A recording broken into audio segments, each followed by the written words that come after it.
तो अब यहाँ देखिए कि लैंड जो है, land affects the natural vegetation directly. ठीक है, तो लैंड क्या करता है कि नेचुरल वेजिटेशंस को डायरेक्टली तो अफेक्ट करता ही है, कभी कभी इनडायरेक्टली भी करता है। ठीक है, क्या आपको लगता है कि अलग अलग जगह पर, जैसे कि माउंटेन्स पे, प्लेट्यूज पे, प्लेन एरिया पे एक ही जैसे पौधे देखने को मिलेंगे? नहीं, जो जगह सूखी है वहाँ अलग तरह के पौधे, और जो गीला है वहाँ अलग तरह के पौधे। Right, the nature of land influence the type of vegetation. जैसा लैंड का प्रभाव वेजिटेशन पे पड़ता है। The fertile level is generally devoted to agriculture. जो जगह बहुत ज़्यादा फर्टाइल होती है, उर्वरक होती है, उस जगह को हम ज़्यादातर एग्रीकल्चर के लिए यूज करते हैं। और जो अनड्यूलेटिंग होती है, जहाँ पर खेती दिक्कत की बात है, उसको हम क्या करते हैं, ग्रास लैंड के लिए छोड़ देते हैं, या फिर वुडलैंड डेवलप हो जाता है। अगर वहाँ पर ढेर सारे पेड़ पौधे उग जाते हैं तो वो क्या करते हैं, जीव जंतुओं को आश्रय देते हैं, घर देते हैं, जहाँ ढेर सारे किस्म के वाइल्ड लाइफ रह पाते हैं। राइट, अब देखते हैं मिट्टी कैसे इफेक्ट करती है। The soil also very over space. अलग अलग जगह पर अलग अलग किस्म की मिट्टी, और उसी तरह अलग अलग तरह के पेड़ पौधे। ओके, ये एक सेकेंड, हाँ यहाँ देखो, अगर ज़मीन रेतीली है, जहाँ सिर्फ बालू ही बालू है, रेगिस्तान में मान लो, तो वहाँ कैसी खेती होगी, मतलब वहाँ कैसे पेड़ पौधे होंगे, कैक्टस, थॉर्नी बुशेस, जैसे राजस्थान में होता है ना, खेजरली के पौधे होते हैं, फिर से क्या बोलते हैं उसको, सांगरी के पौधे होते हैं। वाइल वेट मार्सी डेल्टाज, जो डेल्टाज होते हैं, जैसे कि हमारे देश में सुंदरबन डेल्टा है, तो वहाँ पर मैंग्रोव्स के फॉरेस्ट पाए जाते हैं। तो याद रखिएगा, ये एकदम सिंपल सा है। जो डेल्टा के वेजिटेशंस होते हैं उसे डेल्टाइक वेजिटेशन कहा जाता है, इसमें कुछ खास डिफिकल्ट नहीं है। अब देखते हैं कि क्लाइमेट कैसे असर करता है। हमने देखा कि लैंड कैसे असर करता है और सोयल कैसे इफेक्ट करता है, तो दो चीज़ें हम देख चुके हैं। अब तीसरा है क्लाइमेट। देखिए, temperature, the character and extent of vegetation are mainly determined by temperature. तो टेम्परेचर बहुत ज़्यादा इम्पैक्ट करता है किसी भी वेजिटेशन पे, और वहाँ जो आर्द्रता है, यानी कि पानी की कमी है हवा में, वो भी बहुत हद तक इम्पैक्ट करती है। On the slopes of the Himalayas, Himalaya के स्लोप्स पर, and the hills of the peninsula above the height of 915 metre की हाइट पर, the fall in the temperature, temperature क्या होता है, फॉल होता है, affect the type of vegetation and its growth. तो इससे वेजिटेशन की टाइप और उनकी विकास पे फर्क पड़ता है। Changes it from the tropical to sub tropical, temperate and alpine vegetations. तो एल्पाइन वेजिटेशंस और सब ट्रॉपिकल वेजिटेशन से इनको अलग करता है। ओके, ठीक है, यहाँ देखो, सब ट्रॉपिकल जो है, यहाँ पे कोई फॉरेस्ट नहीं होता है, लेकिन सब ट्रॉपिकल का टेम्परेचर कितना है, 17 डिग्री से 24 डिग्री, और यहाँ पे फ्रोस्ट इन रेयर, तो यहाँ पे बहुत कम, बहुत छोटे छोटे देखने को मिलता है। टेम्परेट में 7 से 17 डिग्री होता है, यहाँ टेम्परेचर और कम हो गया, तो यहाँ फ्रोस्ट और बहुत कम, एकदम छोटे छोटे काई जैसे होते हैं। और एल्पाइन वहाँ होता है जहाँ पर 7 डिग्री से भी नीचे का माइनस हो जाता है, वहाँ पे सिर्फ स्नो देखने को मिलती है, कोई वहाँ पे वो नहीं होता। अब यहाँ देखो, अब हम देखते हैं सन लाइट, जिसको फोटो पीरियड भी कहा गया। The variation in duration of sunlight at a different place is due to different in latitudes. ठीक है, तो डिफरेंस सनलाइट पे क्यों डिफरेंस है, क्योंकि वो अलग अलग लैटिट्यूड पे है। हमें सबसे ज़्यादा सनलाइट कहाँ देखने को मिलेगी, इक्वेटर पे, right. Due to longer duration of sunlight, जहाँ ढेर ज़्यादा देर तक सनलाइट पड़ेगी, वहाँ पर पेड़ पौधे जल्दी ग्रो होंगे और फास्टर ग्रो होंगे। तो इसीलिए गर्मियों के दिनों में पेड़ पौधे ज़्यादा जल्दी ग्रो होते हैं, बढ़ते हैं। ठीक है, southern slopes in Himalayan region, southern slopes of Himalayan region covered with thick vegetation, मतलब ढेर सारे पेड़ पौधे वहाँ होते हैं। Cover as compare to northern slopes of the same hills, उसी हिल के जो नॉर्दर्न हिल्स हैं वहाँ पर कम होते हैं वेजिटेशंस। तो क्यों होते हैं, सोच के बताइएगा। हम थोड़ा आगे बढ़ते हैं। पर्सिपिटेशन से क्या होता है? पर्सिपिटेशन एक ऐसा प्रोसेस है जो रेनफॉल को क्रिएट करता है। इतना सिंपल सा सब बात समझिए। अब आगे बढ़ते हैं। In India almost the entire rainfall is brought in by the advance south west moon. तो मॉनसून में आता है रेनफॉल और जून से सितंबर के बीच आता है। And retreating north east monsoons area of heavy rainfalls have more dense vegetation. बहुत ज़्यादा जहाँ बारिश होती है वहीं ज़्यादा घने जंगल देखने को मिलते हैं। ठीक है। Western slopes of the western Ghats cover with thick forest. ठीक है। Have you ever thought as to why forests are important for human beings? जंगल क्यों हमारे लिए इम्पॉर्टेंट है, ये हम एक बार ऑलरेडी देख चुके हैं, जिसमें हमने फॉरेस्ट सोसाइटी एंड कॉलोनियलिज्म पढ़ा था हिस्ट्री में। ठीक है। Forest are renewable resource and play a major role in enhancing the quality of environment. तो जंगल क्या करते हैं? सबसे पहले तो वो ढेर सारे जीव जंतुओं को अपना घर बनाने का मौका देते हैं। साथ ही साथ जो हम हवा लेते हैं, ऑक्सीजन लेते हैं, उसकी क्वालिटी को इम्प्रूव करता है, फ्रेश करता है। ठीक है। तो एनवायरनमेंट की क्वालिटी को एनहांस करने के लिए भी फॉरेस्ट ज़रूरी है। They modify local climate. Local climate को मॉडिफाई करता है, कंट्रोल करता है मिट्टी की कटाव को। जब नदियाँ या पानी बरसात का आता है तो जहाँ पेड़ पौधे ज़्यादा होते हैं वहाँ की मिट्टी कम बहती है। ठीक है। रेगुलेट स्ट्रीम फ्लो, यानी कि कोई कहीं से अगर मान लो कुछ पानी बह रहा है तो उसको रेगुलेट करता है, कंट्रोल करता है पेड़ पौधे। Support a variety of industries. देखो बहुत सारी वेराइटी के इंडस्ट्रीज को भी सपोर्ट करता है, जैसे कि प्लाईवुड इंडस्ट्री है, पेपर इंडस्ट्री है, राइट। मेडिसिनल जितने भी इंडस्ट्रीज़ हैं। Provide livelihood for many communities. बहुत सारे ऐसे जनजाति हैं जो जंगलों में ही रहती हैं और उस पे हमने ऑलरेडी हिस्ट्री के क्लास में पढ़ा है। आप वो चैप्टर भी देख सकते हैं। उसका चैप्टर का नाम है फॉरेस्ट सोसाइटी एंड कॉलोनियलिज्म, जिसमें फॉरेस्ट की कम्युनिटीज़ पर डिस्कस किया गया है। ऑफर पैनोरामिक और सीनिक व्यू। बहुत खूबसूरत खूबसूरत नज़ारे क्रिएट करता है हमारा नेचर, जो हमें देखने में बड़ा अच्छा लगता है। आप फोटोज़ में ही देखकर हम मनमोहित हो जाते हैं, तो सोच कर देखो कि अगर वो सच में आंखों से देखने को मिले तो कितना सुकून मिलेगा। They control wind force. जब हवाएं तेज़ चलती हैं तो ये उसे बैरियर का काम करते हैं, उसे स्लो करने का काम करते हैं। ठीक है। ये टेम्परेचर अगर बहुत ज़्यादा बढ़े तो उसे भी कंट्रोल करते हैं और ये बारिश लाने में भी मदद करते हैं। ठीक है। They provide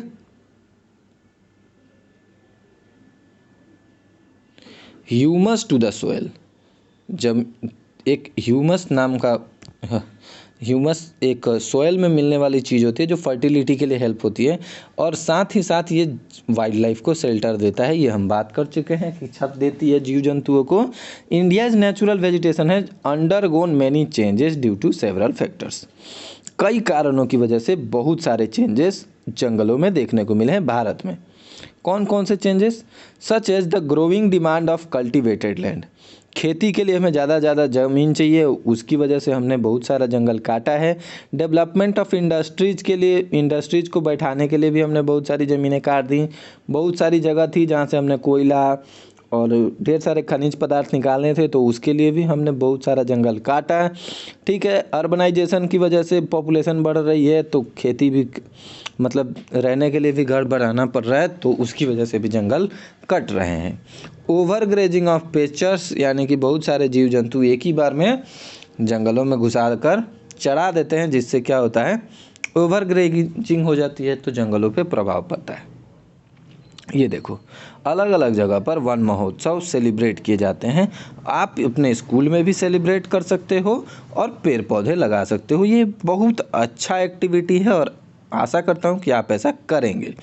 the vegetation cover of India in large part is no more natural in the real sense. मतलब बहुत सारा जो वेजिटेशन है भारत का, वो ज़्यादातर अब नेचुरल नहीं रह गया है। क्यों? क्योंकि except in some inaccessible regions. Inaccessible regions ऐसे होते हैं जहां हम जा नहीं सकते, लाइक द हिली रीजन्स, पहाड़ी इलाके, हिमालयाज के। ठीक है। एंड द मरुस्थली, यानी कि deserts. The vegetation in most of the areas have been modified at some place और रिप्लेस्ड और डिग्रेडेड बाय ह्यूमन ऑक्यूपाई। मतलब कि जो वेजिटेशन है वो बहुत सारे इलाकों में ना हमने अपने हिसाब से किया है, ठीक है, अपने हिसाब से, कहीं बांस की खेती, कहीं खजूर की खेती, जिसको जैसा ज़मीन मिला वहाँ उसने वैसी खेती की। तो वेजिटेशन तो है बट वो हमारी मर्जी की है, ना कि वो नेचर की मर्जी की। दूसरा कि हम उसमें खाद और ढेर सारी चीज़ें मिलाकर उसकी क्वालिटी को ख़राब कर देते हैं, उसको डिग्रेडेड कर देते हैं। तो ये भी एक बुरी बात है जो कि हम नेचर के साथ कर रहे हैं। ओके, आगे। According to India state of forest report 2011, the forest cover in India is 21.5%। तो आज इंडिया में कितना फॉरेस्ट कवर है? 21.5%। ये 2011 का रिपोर्ट है। अब इस रिपोर्ट को अगर अपडेट किया जाए तो आई थिंक और भी कम फॉरेस्ट देखने को मिलेगा। ये देखो आप, ये क्या है एग्जैक्टली, यहाँ नीचे लिखा नहीं गया है कि ये किस चीज़ का ग्राफ है, ठीक है। तो अगर ग्राफ के नीचे लिखा होता तो ज़्यादा अच्छा होता। अब आप देखो टाइप्स ऑफ वेजिटेशंस, कितने टाइप्स के वेजिटेशंस होते हैं ये हम देख लेते हैं। पहला tropical evergreen forest, tropical deciduous forest, tropical thorn forest and scrubs. Thorn का मतलब कंटीले होता है, याद रखिएगा।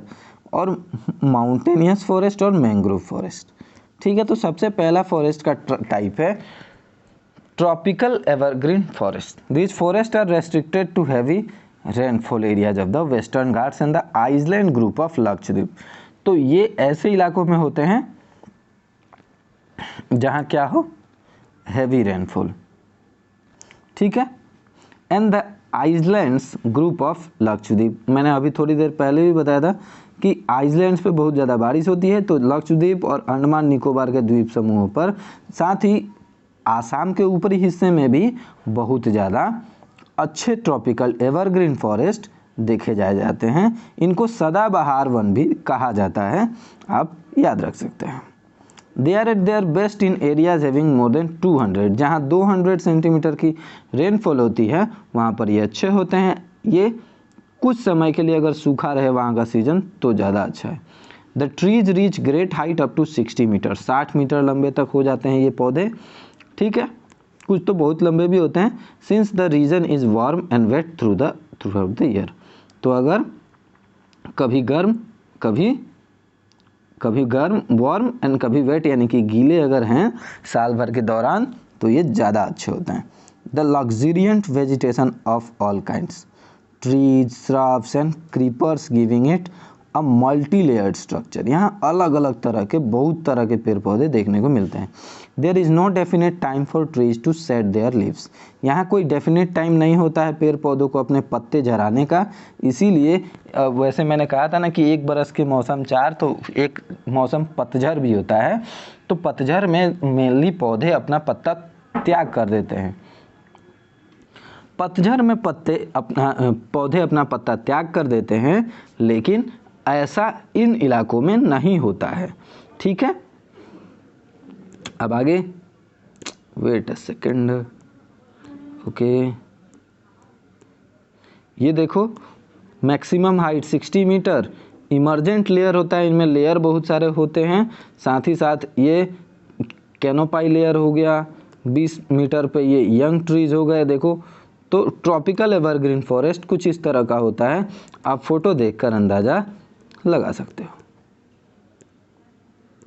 मैप का ये वाला हिस्सा देखो, यहाँ पे जो ग्रीन कलर है, यहाँ पे ट्रॉपिकल एवरग्रीन फॉरेस्ट पाए जाते हैं। जैसे कि ये वाला पोर्शन है, ये वाला पोर्शन है, ठीक है। साथ ही ये वाला पूरा पोर्शन, ये वाला पूरा पोर्शन, ये वाला आसाम का पूरा पोर्शन, ठीक है। तो ये बहुत सारे इलाके हैं जहाँ पर ट्रॉपिकल एवरग्रीन फॉरेस्ट देखने को मिलता है, okay.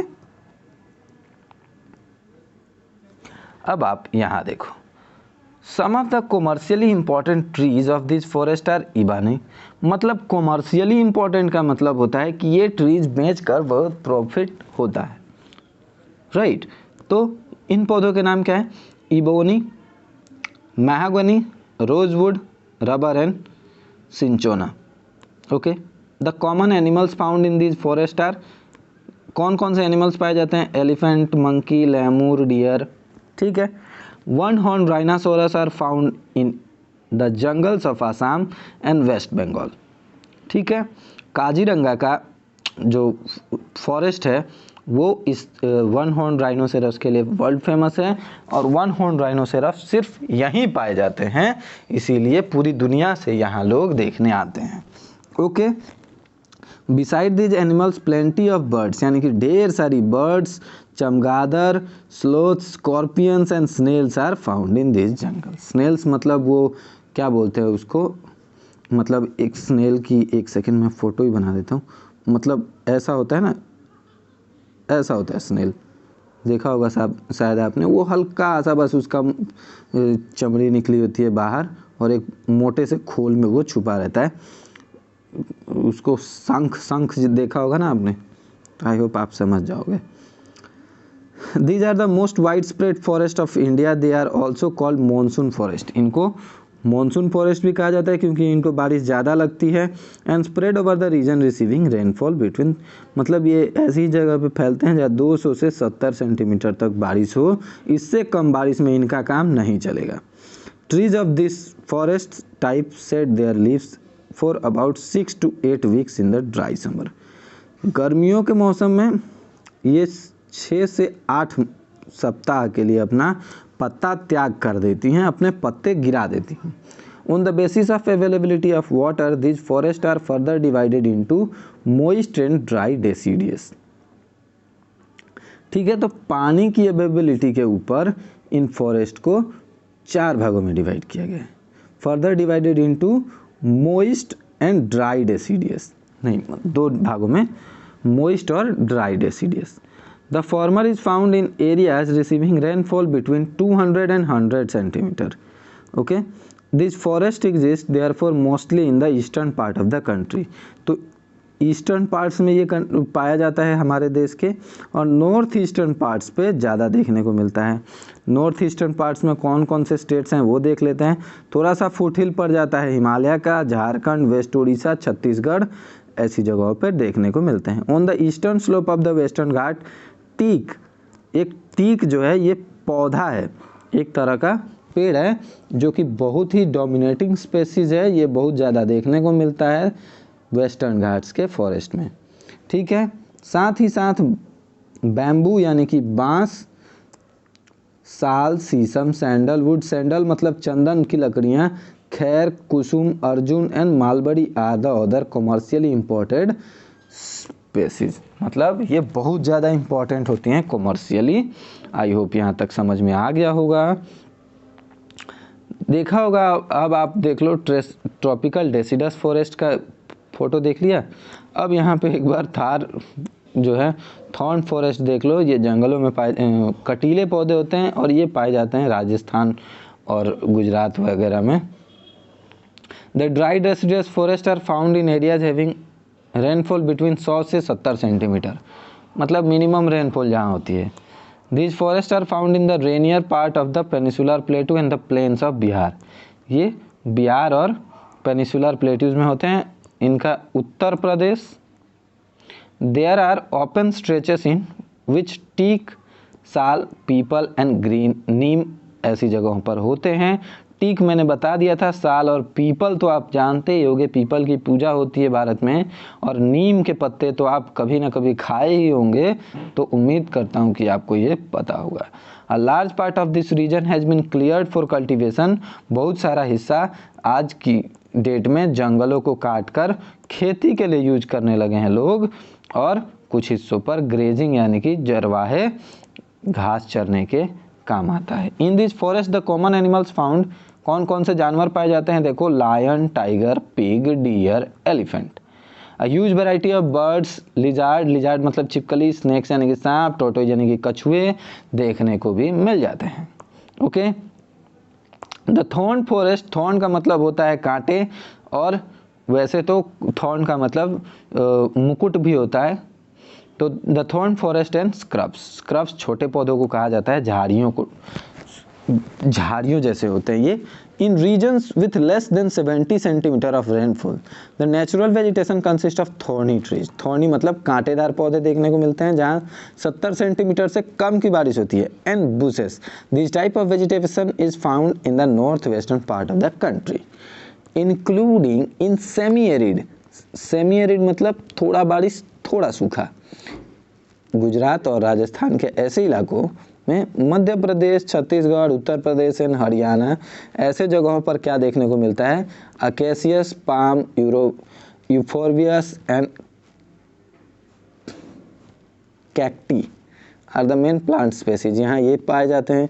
Trees are scattered and have long roots, इनके रूट्स ज़्यादा लंबे होते हैं क्योंकि पानी कम होता है, तो पानी की खोज में रूट्स ज़्यादा नीचे तक जाती हैं, ठीक है।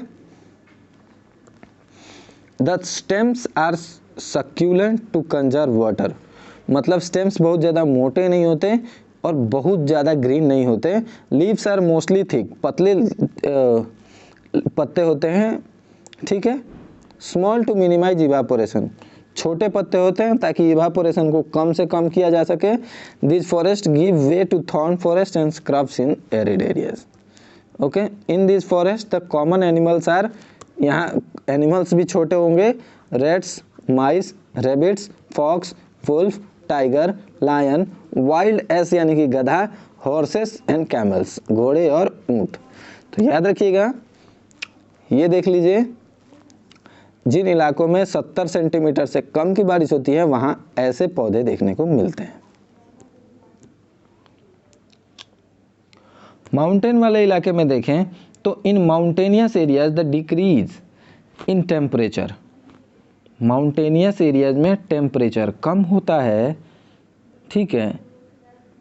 Decrease in temperature with increase altitude, height ज़्यादा होने की वजह से टेम्परेचर कम होता है, तो ऐसे में क्या होता है, corresponding changes in natural vegetation, तो नेचुरल वेजिटेशंस में भी चेंजेस देखने को मिलते हैं।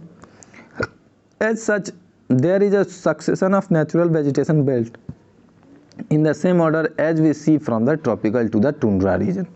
Okay, the wet temperate type of forest are found, जो wet temperate type के forest होते हैं ये कहाँ पाए जाते हैं, 1000 से 2000 मीटर्स की ऊंचाई तक। एवरग्रीन ब्रॉड लीव्स, इनके पत्ते कैसे होते हैं, चौड़े चौड़े, सच एज ओक, ओक एक तरह का पौधा है, ठीक है। एंड चेस्टनट्स प्रीडोमिनेटेड, यहाँ बहुत ज़्यादा पाए जाते हैं ओक और चेस्टनट। बिटवीन 1500 से 3000 सेंटीमीटर यानी कि हाइट बढ़ने पर टेम्परेट फॉरेस्ट में कौन कौन से पौधे पाए जाते हैं, ये देखो, कॉनिफेरस ट्रीज, ठीक है। Coniferous trees like pine, deodar, silver fir, spruce and cedar are found. These forests cover mostly of the southern slopes of the Himalayas, southern slopes of Himalayas को कवर किया है। प्लेस हैविंग हाई एल्टीट्यूड, बहुत ऊंचाई पर हैं, high altitude in southern and north east India, ठीक है। At higher elevation temperate grasslands are common, तो हायर एलिवेशन पे टेम्परेट ग्रासलैंड कॉमन होता है। High altitude generally more than 30,600 metres above the sea level, temperate forest and grassland give way to the alpine vegetation, तो यहाँ alpine vegetation पाया जाता है कहाँ, 3600 मीटर की हाइट पर। Silver fir, junipers, pines and the birches common trees of this forest. However, they get progressively stunted as they approach the snow line. क्यों, क्योंकि ये स्नो लाइन को अप्रोच करते हैं, इसके ऊपर स्नो जमने लगती है, ठीक है। ये देखो, तो माउंटेन्स जैसे जैसे हाइट बढ़ेगी वैसे वैसे देखो, शुरुआत में इस तरह का पौधा दिखेगा, थोड़ा ऊपर जाओगे तो ऐसा पौधा देखने को मिलेगा, फिर ऐसा और फिर ऐसा, ठीक है। अब आप यहाँ देखो, extensively for grazing by nomadic tribes, grazing होती है यानी कि चरवा देते हैं चरवाहे, नोमैडिक ट्राइब्स होती हैं ऐसी ढेर सारी जो अपने भेड़ बकरियों को लेकर चराने लेकर जाती है। ठीक है, उसके बारे में हम एक जगह बात करेंगे, अभी एक चैप्टर बाकी है। Like the Gujjars and the Bakarwals. तो ये बकरवाल्स और गुज्जर्स जो है ये चरवाहे की एक प्रजाति है, कम्युनिटी है, जो क्या करती है, गाय बैल नहीं, भेड़ बकरियां चढ़ाती है। एट हायर एल्टीट्यूड यानी कि ऊंचाई पर mosses and lichens form part of tundra vegetation. तो जब टुंड्रा वेजिटेशन की बात होगी ना तो सिर्फ मॉसेस और लिंचेस देखने को मिलते हैं, जो एकदम घास की छोटी प्रजाति है। The most common animals found, ऐसी जगहों पर सबसे कॉमन क्या पाया जाता है, Kashmiri stag, spotted deer, wild sheep, jacks, rabbit, Tibetan antelope, yak, snow leopard, squirrels, shaggy horn wild ibex, bear and rare red panda, sheep and goats with thick hairs. तो sheep and goats पाई जाती हैं जिनके बहुत ज़्यादा भेड़ होते हैं ना, तो उनके ऊन निकलता है, तो भेड़ से ऊन निकालते हैं तो उनका अगर वुल मोटा नहीं होगा तो कैसे होगा फिर, तो इसीलिए उनके थिक हेयर होते हैं, उनके जो बाल हैं, रोए हैं, वो बहुत थिक होते हैं। मैंग्रोव फॉरेस्ट देख लेते हैं। मैंग्रोव फॉरेस्ट वैसे तो डेल्टाइक फॉरेस्ट वेजिटेशन का एक एग्जाम्पल है। The mangrove tidal forest are found in the areas of coast. समुद्री किनारों पर पाया जाता है। इन्फ्लुएंस्ड बाई टाइड्स, टाइड्स मतलब समुद्री लहरों के प्रभाव से। मड यानी कि कीचड़ और still get accumulated on such coast. Dense mangrove are the common varieties with roots of the plant submerged under water. तो इसके जो पानी के अंदर जो जड़ें होती हैं ना, वो आपस में एक दूसरे के साथ मिली जुली रहती हैं। The deltas of the Ganga, Ganga जो डेल्टा बनाती है, the Mahanadi, the Krishna, Godavari and the Kaveri are covered by such vegetation. तो ये जितनी भी नदियां हैं ये डेल्टा बनाती हैं और इनके डेल्टाज पर ये डेल्टाविक वेजिटेशन देखने को मिल जाता है। In the Ganga Brahmaputra delta Sundari trees, याद रखिएगा सुंदरी ट्रीज पाई जाती हैं और इसीलिए इसे सुंदरवन कहा जाता है। ये काफ़ी ड्यूरेबल होती हैं और हार्ड होती हैं। ड्यूरेबल मतलब लंबे समय तक चल सकती हैं। पाम, कोकोनट, क्योरा, अगर ये भी पाए जाते हैं। ठीक है। रॉयल बंगाल टाइगर इस इलाके का सबसे फेमस एनिमल है और साथ ही साथ कुछ कछुए, मगरमच्छ, घड़ियाल और सांप इस इलाकों में ज़्यादा अच्छे से पाए जाते हैं। ठीक है, तो आई होप कि आपको यहाँ तक समझ में आ गया होगा। इससे अगले पार्ट में हम आगे की कवर करेंगे। तब तक के लिए आप पढ़ते रहिए, बढ़ते रहिए। मिलते हैं आपसे नेक्स्ट पार्ट में। Keep studying, keep growing, have a great day.